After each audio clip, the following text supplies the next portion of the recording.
YS Rajasekhara Reddy కుమార్తె ప్రస్తుత కాంగ్రెస్ నాయకురాలు వైఎస్ షర్మిలపై పొలిటికల్ కమీడియన్ ప్రజాశాంతి పార్టీ అధ్యక్షుడు కేఏ పాల్ సెటైర్లతో విరుచుకుపడ్డారు. తన వైఎస్ఆర్ తెలంగాణ పార్టీని కాంగ్రెస్ లో విలీనం చేసిన సమయంలో షర్మిల డిస్కో డ్యాన్స్ చేస్తుందని అనుకున్నారని వ్యాఖ్యానించారు. అసలు ఏమైందని వైఎస్ఆర్ తెలంగాణ పార్టీని కాంగ్రెస్ లో విలీనం చేసిందన్నారు. ఆయన పోయి కాంగ్రెస్ లో విలీనం చేయడం ఏమిటని ఆయన ప్రశ్నించారు. కాంగ్రెస్ లో పార్టీని విలీనం చేయలేదని, కాంగ్రెస్ కు అమ్మేసిందని పాల్ విమర్శించారు. షర్మిల నీకు రాజకీయాలు అవసరమా అని పాల్ ప్రశ్నించారు. తాను రాజారెడ్డి వైఎస్ రాజశేఖర రెడ్డి ఆత్మలతో మాట్లాడతానని పాల్ చెప్పుకొచ్చారు. వారు బతికి ఉంటే షర్మిల పార్టీ విలీనాన్ని అడ్డుకునేవారని అన్నారు. వారి ఆత్మ ఘోషిస్తుంది. షర్మిల ఇలా చేసేందుకు వారు బాధపడుతున్నారు.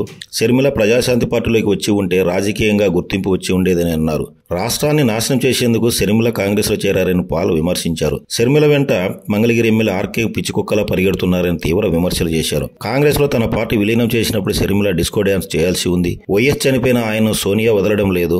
వైఎస్ పేరును ఛార్జ్షీట్ లో సోనియా పెట్టించిందని పాల్ దుయ్యబట్టారు. వైఎస్ కు తనకు మధ్య గొడవలకు కారణం సోనియానని పాల్ చెప్పారు. జగన్ అంటే ఇష్టం లేని వారు నిర్భయంగా ప్రజాశాంతి పార్టీలో కానీ, టీడీపీ జనసేనలో కానీ చేరాలని, కాంగ్రెస్ లో ఎవరు చేరొద్దంటూ పాల్ పిలుపునిచ్చారు.